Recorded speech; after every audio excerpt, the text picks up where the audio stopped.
할렐루야. 2월 28일 금요일 아침 기도를 시작하도록 하겠습니다. 다 함께 사도신경으로 신앙 고백하시겠습니다. 나는 전능하신 아버지 하나님 천지의 창조주를 믿습니다.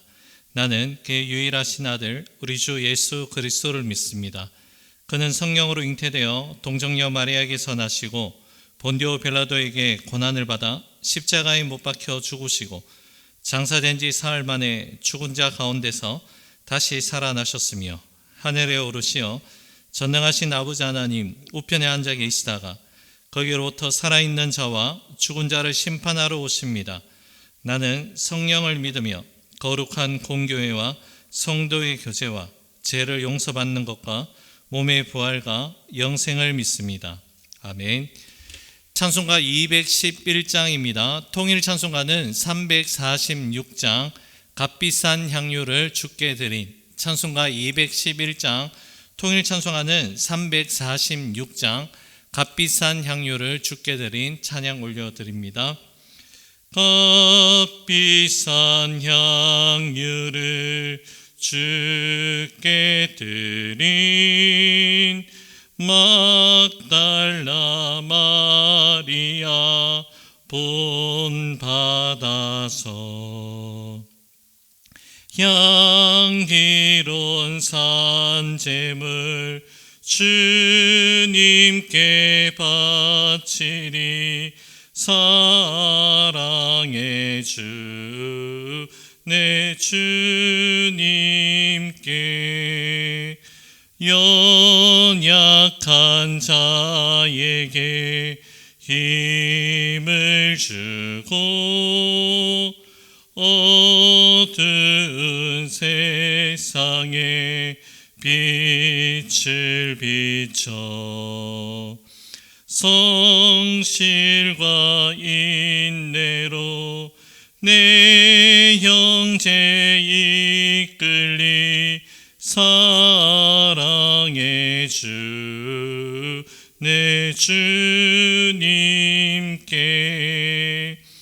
두려운 마음에 소망 주고 슬픔에 쌓인 자 위로하며 길 잃은 자들을 친절히 이끌리.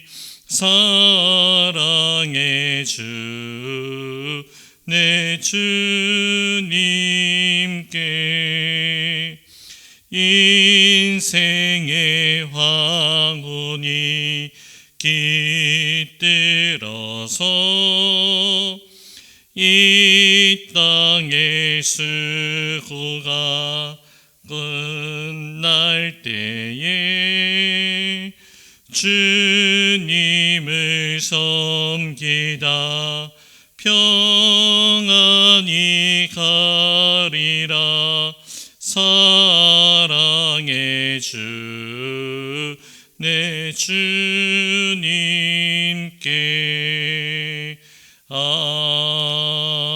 아멘. 오늘 우리의 신 하나님 말씀 누가복음 7장 36절에서 50절의 말씀입니다.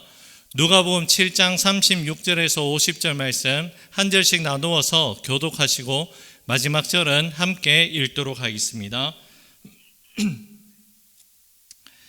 한 바리새인이 예수께 자기와 함께 잡수시기를 청하니 이에 바리새인의 집에 들어가 앉으셨을 때에 그 동네에 죄를 지은 한 여자가 있어 예수께서 바리새인의 집에 앉아 계심을 알고 향유 담은 옥합을 가지고 와서 예수의 뒤로 그 발 곁에 서서 울며 눈물로 그 발을 적시고 자기 머리털로 닦고 그 발에 입 맞추고 향유를 부으니 예수를 청한 바리새인이 그것을 보고 마음에 이르되 이 사람이 만일 선지자라면 자기를 만지는 이 여자가 누구며 어떠한 자 곧 죄인인 줄 알았으리라 하거늘. 예수께서 대답하여 이르시되 시몬아 내가 네게 이를 말이 있다 하시니 그가 이르되 선생님 말씀하소서. 이르시되 빚 주는 사람에게 빚진 자가 둘이 있어 하나는 500디나리온을 졌고 하나는 50데나리온을 졌는데 갚을 것이 없으므로 둘 다 탕감하여 주었으니 둘 중에 누가 그를 더 사랑하겠느냐. 시몬이 대답하여 이르되 내 생각에는 많이 탕감을 받은 자니이다. 이르시되 내 판단이 옳다 하시고 그 여자를 돌아보시며 시몬에게 이르시되 이 여자를 보느냐. 내가 내 집에 들어올 때 너는 내게 발 씻을 물도 주지 아니하였으되 이 여자는 눈물로 내 발을 적시고 그 머리털로 닦았으며 너는 내게 입맞추지 아니하였으되 그는 내가 들어올 때로부터 내 발에 입맞추기를 그치지 아니하였으며 너는 내 머리에 감람유도 붓지 아니하였으되 그는 향유를 내 발에 부었느니라. 이러므로 내가 내게 말하노니 그의 많은 죄가 사하여 줬도다. 이는 그의 사랑함이 많음이라. 사함을 받은 일이 적은 자는 적게 사랑하느니라. 이에 여자에게 이르시되 내 죄사함을 받았느니라 하시니 함께 앉아있는 자들이 속으로 말하되 이가 누구이기에 죄도 사하는가 하더라. 예수께서 함께 있습니다. 예수께서 여자에게 이르시되 내 믿음이 너를 구원하였으니 평안히 가라 하시니라. 아멘. 오늘 본문의 말씀은 향유 옥합을 깨뜨린 한 여인의 헌신에 대한 이야기가 기록되어 있습니다. 본문이 시작되는 37절과 38절의 말씀입니다.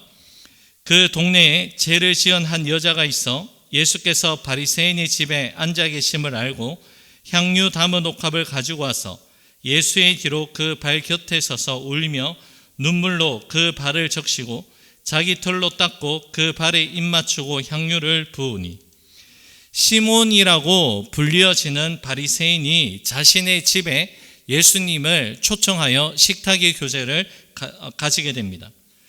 자, 이러한 상황 속에서 아무에게도 환영받지 않는 뜻밖의 인물이 등장을 합니다. 바로 그 동네에서 죄인으로 불리어지는 한 여인의 등장이었습니다. 이 여인의 등장은 이 집 주인 바리새인 시몬에게도 그리고 예수님도 전혀 예상하지 못한 그러한 등장이었습니다. 동네에서 죄인이라고 불리어질 만큼 냉대를 받았던 이 여인의 갑작스러운 등장은 그 자리에 함께 있는 모든 사람이 참으로 큰 당혹감을 느낄 그러한 사건이었습니다. 예수님 당시에 가난한 사람들은 음식을 얻기 위해서 연회가 있는 곳이면 어디든지 갈 수 있었기 덕분에 이 여인도 그 자리에 자유롭게 출입을 할 수 있었던 것입니다. 한편 바리새인인 시몬이 예수님을 식사 자리에 초대한 이유를 오늘 본문에서는 분명하게 밝히고 있지는 않습니다. 명확하진 않지만 바리새인 시몬이 예수님을 왜 초청했는지 알 수 있는 예수님의 말씀이 있는데요. 본문 44절의 말씀입니다. 그 여자를 돌아보시며 시몬에게 이르시되 이 여자를 보느냐. 내가 내 집에 들어올 때에 너는 내게 발 씻을 물도 주지 아니하였으되 이 여자는 눈물로 내 발을 적시고 그 머리털로 닦았으며 너는 내게 입맞추지 아니하였으되 그는 내가 들어올 때로부터 내 발에 입맞추기를 그치지 아니하였으며 너는 내 머리에 감람유도 붓지 아니하였으되 그는 향유를 내 발에 부었느니라. 예수님 공생의 당시에 유대 사회에서는 초대한 손님을 위한 세 가지 예법이 있었습니다. 첫 번째 예법은 입맞춤이었습니다. 주인은 초대한 손님의 어깨에 자신의 손을 얹고 평화의 입맞춤을 나누었습니다. 둘째로 자신의 집에 방문한 손님을 위해서 발 씻을 물을 준비해 두고 그 집 주인이나 아니면 종들이 손님의 발을 직접 씻어주는 것이었습니다. 마지막으로 향기 좋은 향료를 분향한다든가 아니면 향료를 손님의 머리 위에 붓는 것이 최소한의 예법이었습니다. 그런데 오늘 본문에서 예수님을 초대한 이 바리새인 시몬은 이 최소한의 세 가지 예법을 예수님에게 행하지 아니하였습니다. 겉으로는 예수님을 초대한 것 같았지만 실상은 마음이 전혀 담겨 있지 않은 말 그대로 영혼이 없는 그러한 초대였다는 것이죠.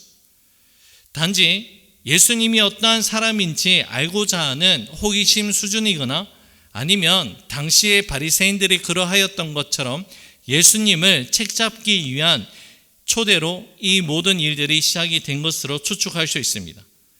자, 이러한 모습에 대해서, 이러한 상황 가운데 이 여인은 예수님을 대해서 그렇게 대하지 아니하였다는 것이죠. 이러한 여인의 헌신에 대한 이 모습을 보고 예수님 곁에 있었던 바리새인들은 곱지 않은 시선과 마음을 품고 있었습니다. 예수님은 그들의 마음을 아시고 바리새인 시몬에게 다음과 같은 질문을 하십니다. 본문 41절과 42절 말씀입니다. 이르시되 빚주는 사람에게 빚진 자가 둘이 있어 하나는 500데나리온을 졌고 하나는 50데나리온을 졌는데 갚을 것이 없으므로 둘 다 탕감하여 주었으니 둘 중에 누가 그를 더 사랑하겠느냐. 예수님의 질문 속에 담겨져 있는 메시지는 모든 사람들은 다 빚을 지고 살아가는 인생이라고 말씀합니다. 이 말씀은 우리 모두가 하나님께 빚을 지고 살아가는 인생이라는 말씀입니다. 어느 누구나 할 것 없이 상대적인 의로움을 가지고 나는 하나님 앞에서 의인입니다 라고 이렇게 당당하게 고백할 사람은 아무도 없다는 것이죠. 로마서 3장 말씀 가운데 어떻게 기록되어 있습니까? 모든 사람이 죄를 범하였고 그 죄의 결과로 말미암아서 하나님의 영광에 이르지 못하고 영원한 죽음에 처할 수밖에 없는 불쌍한 존재가 우리 모두라고 분명하게 말씀합니다. 모든 인간은 하나님께 도저히 용서받을 수 없는 죄인 중에 죄인이지만 하나님께서는 그럼에도 불구하고 저와 여러분 우리를 용서해 주셨다는 사실이죠. 우리 죄인들이 우리의 공로와 노력으로 죄를 용서받을 수 없는 자들이지만 그럼에도 불구하고 하나님은 저와 여러분들에게 자비와 용서, 긍휼하심의 은혜를 내려주셨습니다. 바로 하나님의 용서하심과 사랑에 저와 여러분들이 큰 빚을 진 자들이라는 것이죠. 본문에서 예수님께 눈물로 그 발을 적시고 자기 머리털로 닦고 그 발에 입맞추어 향유를 부은 이 여인의 모습은 무엇을 표현하고 있는 것일까요? 바로 자신을 향한 한량없는 주님의 크신 은혜와 사랑에 감사하고 또 감사하는 사랑의 표현이 이 가운데 담겨져 있습니다. 이러한 여인의 믿음과 사랑에 대한 표현을 향해서 예수님은 다음과 같은 말씀을 하시는데요. 본문 47절, 48절 말씀입니다. 이러므로 내가 네게 말하노니 그의 많은 죄가 사하여 줬도다. 이는 그의 사랑함이 많음이라. 사함을 받은 일이 적은 자는 적게 사랑하느니라. 이에 여자에게 이르시되 내 죄사함을 받았느니라 하시니. 아멘. 여러분, 하나님에 대한 사랑은 회개의 깊이와 비례합니다. 내가 얼마만큼 하나님 앞에서 죄인인지를 깨닫게 되었을 때에 우리가 드려야 하는 그 믿음의 고백이 무엇입니까? 바로 나 같은 죄인을 살려주신 주님의 은혜가 놀랍다라는 이 찬양의 고백이 우리 전심의 고백이 되어야 할 줄로 믿습니다. 우리가 오늘의 삶을 살아갈 때에 하나님 앞에서 냉랭한 모습으로 살아가고 있다면 다시 한번 이 부분을 우리는 확실하게 점검해 봐야 됩니다. 도저히 용서받을 수 없는 나를 용서해 주신 그 사랑에 대한 감격과 감사가 내 마음속에 혹시나 사라진 것은 아닌지 우리가 점검해 봐야 한다는 것이죠. 우리 믿음 속에 늘 언제나 우리가 간직해야 하고 감사해야 할 것은 도저히 용서받을 수 없는 나를 용서하여 주신 하나님의 사랑을 우리는 잊지 말아야 합니다. 오늘 본문에서 만날 수 있는 주님을 향한 사랑과 헌신의 그 모습을 통해서 우리의 믿음의 모습이 다시 한번 새로워질 수 있기를 주님의 이름으로 간절히 축복합니다. 옥합에 담긴 향유를 부은 이 여인의 헌신은 어느 누가 시켜서가 아니라 예수님을 향한 순수하고 자발적인 그 믿음에서 시작이 되었습니다. 또한 무엇을 바라고 한 것도 아니요, 그저 주님을 사랑하는 그 마음으로 이 모든 일들을 믿음 안에서 감당하였습니다. 자신이 주님 앞에서 얼마나 큰 죄인인지를 깨닫고 겸손하게 주님 앞에 나왔고 주님으로부터 제사함을 또한 받게 되었다는 것이죠. 우리도 늘 언제나 주님 앞에서 이러한 겸손한 믿음을 가지고 나아가고 주님 향해서 겸손하고 순수한 믿음으로 헌신할 수 있는 저와 여러분들 될 수 있기를 간절히 소망합니다. 우리를 향하신 하나님의 놀라운 사랑에 내가 무엇으로 보답할꼬라는 믿음의 고백으로서 우리 각자 삶의 자리에서 헌신의 이야기를 써내려갈 수 있는 오늘 이 하루가 될 수 있기를 주님의 이름으로 축복합니다. 기도하겠습니다. 고맙고 감사하신 사랑의 주님, 우리가 바쁜 일상의 삶 가운데서도 늘 언제나 잊지 아니하고 주님을 향한 우리의 믿음의 고백은 나 같은 죄인을 용서하여 주시고 사랑하여 주셨습니다라는 이러한 믿음의 고백인 줄로 믿습니다. 이 사랑과 이 은혜 잊지 않게 주님 우리의 마음을 주장하여 주옵소서. 이 사랑과 은혜 잘 간직하고 또한 간직하여서 믿음의 고백 위에 우리의 믿음의 삶이 더욱더 견실해질 수 있는 귀한 역사가 나타날 수 있도록 은혜 다하여 주시옵소서. 모든 것 주님께 감사드리며 예수님 이름으로 기도 올려드립니다. 아멘. 하늘에 계신 우리 아버지, 아버지의 이름을 거룩하게 하시며 아버지의 나라가 오게 하시며 아버지의 뜻이 하늘에서와 같이 땅에서 이루어지게 하소서. 오늘 우리에게 일용할 양식을 주시고 우리가 우리에게 잘못한 사람을 용서하여 준 것 같이 우리 죄를 용서하여 주시고 우리를 시험에 빠지지 않게 하시고 악에서 구하소서. 나라와 권능과 영광이 영원히 아버지의 것입니다. 아멘. 개인적으로 기도하는 시간을 가지겠습니다.